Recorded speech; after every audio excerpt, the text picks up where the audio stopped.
Unlike some movie critics, I have to wait till opening day to see this one. But oh god, I couldn't wait till opening day to see this, so I saw it in the first possible showing. Welcome to the heart of the stories we tell. My name is Rob, and tonight I will be reviewing the Doctor Strange movie. And now, just to make sure we're all on the same page, I've been a Doctor Strange fan for years, although some of my favorite stories take place not in his own comics, but when he guest stars in others. And before we get into the review, and even my opinion of this particular movie, I want to talk about what came before, and what happened going into this movie.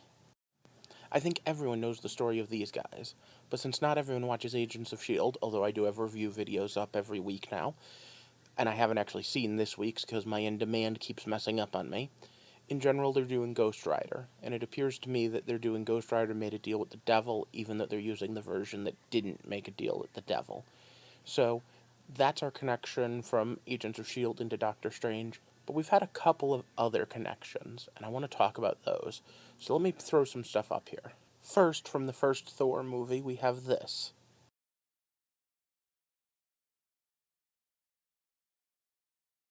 Why? Because you're right. Yeah, look. Your ancestors called it magic. Would you So, call it science? that explanation for Thor I come never from a made me place where they're one happy. and the same Because thing. in the comics, Thor is a god, plain and simple. Any explanation of science or energy or anything like that is normally left up in the air. Doctor Strange even more so. However, I've read other stories and watched other movies where the idea that energy is energy and it doesn't matter is a very good one.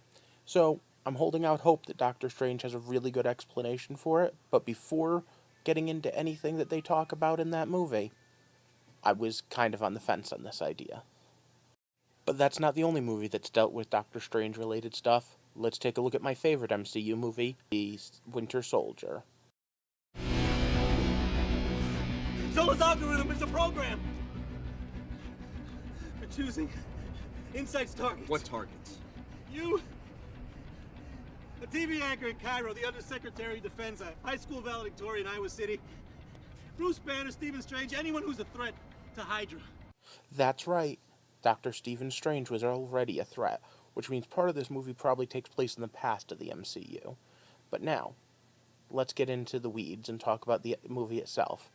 I'm going to say that I'm giving this one 2 thumbs up, and my personal rating of a solid gold. This movie is through and through awesome. Now, that's not to say it doesn't have its flaws. I realize people want an actual review, not just a number arbitrarily thrown on there, or in my case, a medal. So, there's some great set pieces, especially the end set piece. It fits very well into the MCU. They did what I think is the best thing they could possibly have done. They didn't set it in a particular time period. There was no 5 years ago, 2 years ago, anything like that on the screen. So you can choose to make it fit or not. When I get into the spoiler section, I'll be a little more specific on that. However, the other thing that they did very well was casting Benedict Cumberbatch. First things first, if there's one thing we already knew he could do, and he does it very well here, is play an unlikable trait as a likable character. Not a lot of actors can do that, and I think that they chose that well. Also, they toned down Doctor Strange. Just to be honest with you, if you go in expecting to see the most powerful sorcerer you've ever seen on TV or movies, this may not be what you're looking for. This is much more powerful than Harry and Harry Potter, but he's not at full galaxy-spanning power span yet, just so you know. This is obviously an origin story. I know Marvel has promised no more origin stories, but it is. But they do it the right way. They take little snippets here, here, and here, and they even cut some corners and give someone else part of his origin just to cut that time right out. Again, spoiler section will have more of that. All in all, if you like MCU movies, you're going to love Doctor Strange. If you like good superhero movies, you're going to like Doctor Strange. If you're just looking for a good magic movie, you're probably going to like Doctor Strange. Overall, I think my gold rating says it all. So once again, it's stop. Spoiler time. Let me start the spoiler section of this review with, "This is the song that never ends. It just goes on and on, my friend. Some people started singing it not knowing what it was, and they'll continue singing it forever just because this is the song that never ends." I know that got stuck in your head, but there's a reason. But we'll get to that. Let's start with something that disappointed me: the cameos, or lack thereof. I was under the impression we were going to meet people like Brother Voodoo and stuff. There were hints in the attachment comics, and I wonder if those ended up on editing room floors. Doctor Strange is beautiful. Don't let me in any way make you think it isn't. Beautiful cinematography, beautiful special effects. But part of those special effects is based on weapons. The idea of like martial arts combat, hand-to-hand fisticuffs, the type of thing I would expect more out of Iron Fist than Doctor Strange. I was a little disappointed we didn't see blasty magic or miscellaneous magic, or my personal favorite, the Crimson Bands of Sidorak, even though there's an opportunity for it in there. For the most part, he learns how to throw punches, throw kicks, and fight with melee weapons. The funniest part is the melee weapon he builds is like some sort of silly string magical whip rope thing. Here, let me show you. That's his go-to spell. That's his go-to attack. Well, at least until he gets his artifacts. And I don't know, I just kind of felt like there should be more. The other thing I felt was that the Vasanti should have been mentioned, which Sidorak is one of them, the Guardians, but I understand why they made the choice they did and where the Sorcerer Supreme gets his and her power. Sliding out of the bad and into the gray kind of good, we then have the energy speak that I talked about in the pre-spoiler section. Let me just recap for you. Thor said that it was magic and science was the same. This didn't quite go there. I was very glad, because going in, the first thing I said to the friend that went with me was, if they called those wormholes, or if they called them Einstein-Rosenberg bridges like they did in Thor, I think I'm going to facepalm hard enough to have to need medical attention. So they didn't. They do a little bit of tech talk. They say it's kind of like a program, but I'm fine with that. It felt more than enough mystical to me. And the mirror dimension that they used, perfect example of how to do magic. All the stuff that happened on the astral plane, I mean, that's just right out of Doctor Strange comics. So yes, as far as I'm concerned, they got the mix between science and magic perfect. And let me show you the scene because it's right in the preview. Doctor Strange. Through the mystic arts, we harness energy and shape reality. Then let's talk about the elephant in the room. And Tilda Swinton is a little bit of whitewashing because they don't have an Asian ancient one. But you know what? I personally don't mind it. I'm not exactly Mr. Get sensitive about this sort of thing. And I don't think that even people that do want to make a big deal of it have a lot to stand on with it. At the end of the day, the character of the Ancient One is very different in this, and this is not an adaptation of a direct story.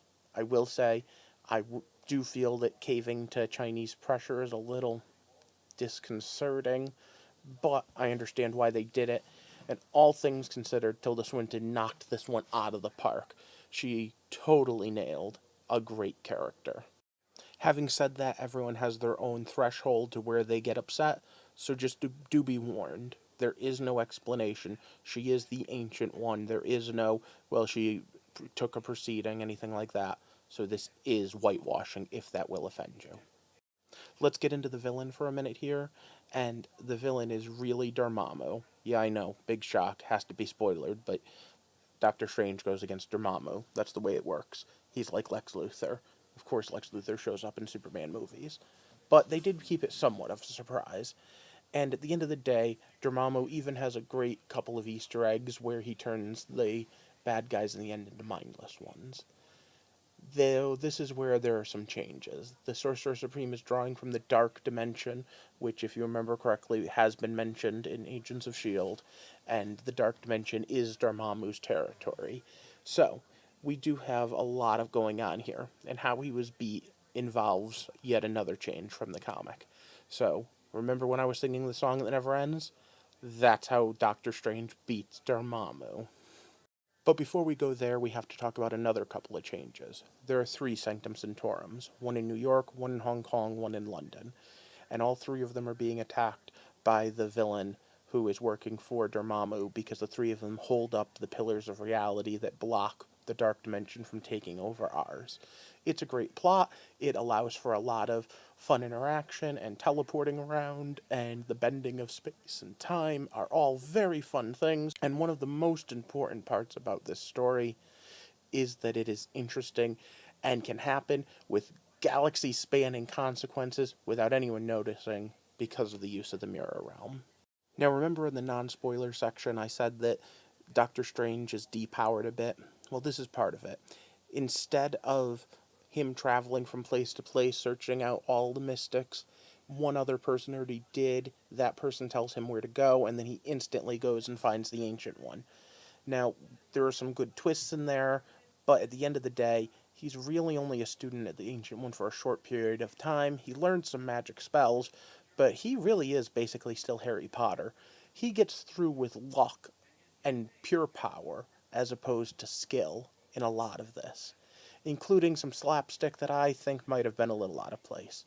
But at the end of the day, he falls into the lucky category better than the good at multiple points in this movie. And like any good story with magic, they have their own little deus ex machina that they can pull out to save the day when things don't go right. And I don't mean the really powerful thing that we're going to talk about next. What I mean is their explanation of how magic works. Listen to it. This doesn't make any sense. Not everything has to. Okay, time to talk about the Eye of Agamotto. In the comics, it's the most powerful relic he has. It is a power source. It's a gift for the Sorcerer Supreme. In this, it holds an Infinity Stone. And that does open up its own problem with the end credit scenes, especially since Wong knows it's an Infinity Stone, but it is the Time Gem. Yes, and that is how he beats Dormammu. So let's go back to the beginning in the song that never ends. At the end of the day, Doctor Strange is recruited not just because he's a genius, and yes, he is a genius with a photographic memory, who's a quick study, but because he thinks outside the box. And this is a normal superhero trait, so it's a really good one for Strange to have. In this case, when everything's gone to hell, and he's told that Dormammu lives in a dimension without time, he goes and he opens the Eye of Agamotto and uses the Time Gem to set up a reoccurring loop. And then he goes and he tells them, hey, I'm here to negotiate. And Dormammu dismisses him and kills him. And then Doctor Strange lands and says, I'm here to negotiate. And he goes, I don't care. No matter how many times you do this, you're not going to beat me. Yeah, but Doctor Strange explains, I don't have to beat you. I can just keep losing to you over and over and over again. And as long as we're stuck in this loop, you can't attack Earth. It's actually an ingenious play, and even though we see him die, I'd say about a half dozen times, it could have been 1,000,000 times, just enough to make Dormammu go, fine, I don't want to be caught in this time loop anymore. So there's this theory that the Infinity Gems locations are going to spell out Thanos, and all we're missing now is the H. How do we do that? Well, T for Tesseract, H unknown, A for the Aether, N for necklace, aka the Eye of Agamotto, O for orb, S for staff. I don't know if it's true or not, but we're going to have to wait and see where the final soul gem is. As far as subplots go, the romantic one didn't eat up a lot of time and was very well handled. I have to say, going in, it was one of the things I was most worried about, but it played very well, had a very crucial, important part to the story, and had some really good laughs in it, too. Also, as someone who's socially inept and doesn't know what to say or even how to apologize sometimes, man, it made me feel good, because man, was he way worse.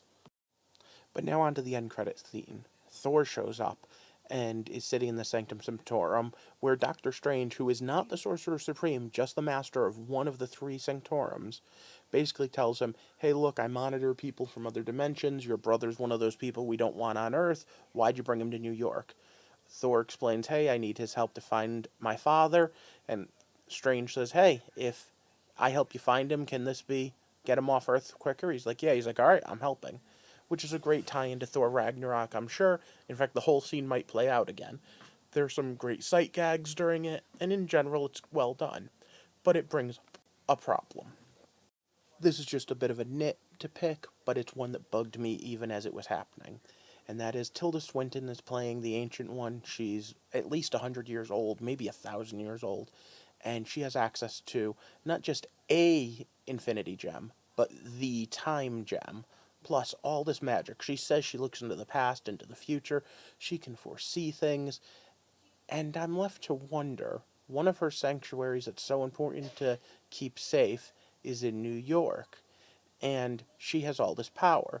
Now, if she said she stayed out of the affairs of things that were superhero or alien related, I would understand. Except then Loki wouldn't be a mystical threat. He would be an alien threat. Let's actually hear exactly what they say this team of sorcerers does. The Avengers protect the world from physical dangers. We safeguard it against more mystical threats. So the battle for New York involved two of these gems. The Tesseract and the Staff were both there. And there was a very real possibility of the Sanctum Sanctorum being damaged or hurt or in some way. So the justification, of course, is that they weren't, so she knew the Avengers were there.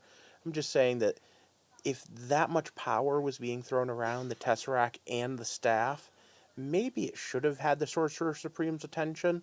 Now, in the comics, they explain this as the Ancient One was in Tibet. In this one, again, the New York Sanctum Sanctorum isn't Doctor Strange's specifically until the end of the movie. It was always part of the Ancient One's. But I said that in the non-spoiler section that I liked the fact that you could fit it into the timeline. So here's my personal headcanon for the timeline. The car accident that he has, he's talking to people about possible cases, and one of them is a soldier who had his back snapped testing a power armor.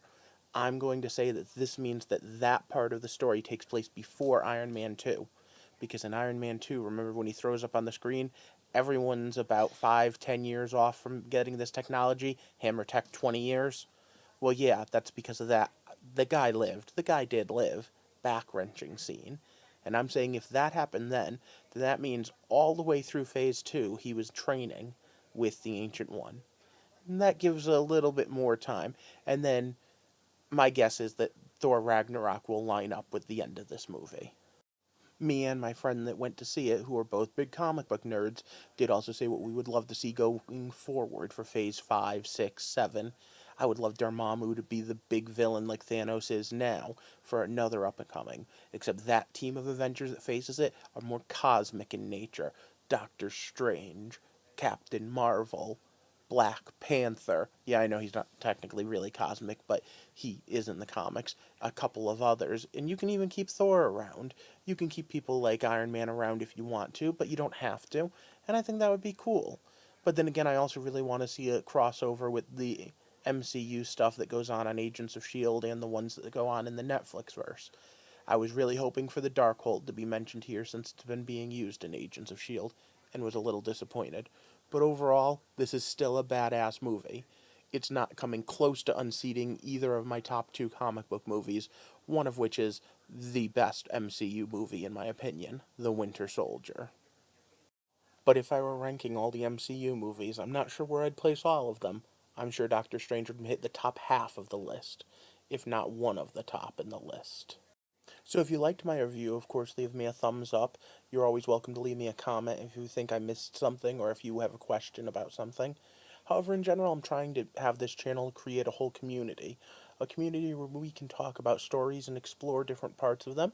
And being that I'm a huge comic book fan, a lot of the comic book movies are getting reviewed and talked about in here, mixed with the actual comics themselves and other types of stories as well. If you're interested in joining the community, give me a subscribe, or maybe share me with some of your friends. I'd really like to get up to at least 100 subscribers before the end of the year. And for now, thank you for walking with me through the heart of the stories we tell. Have a good night.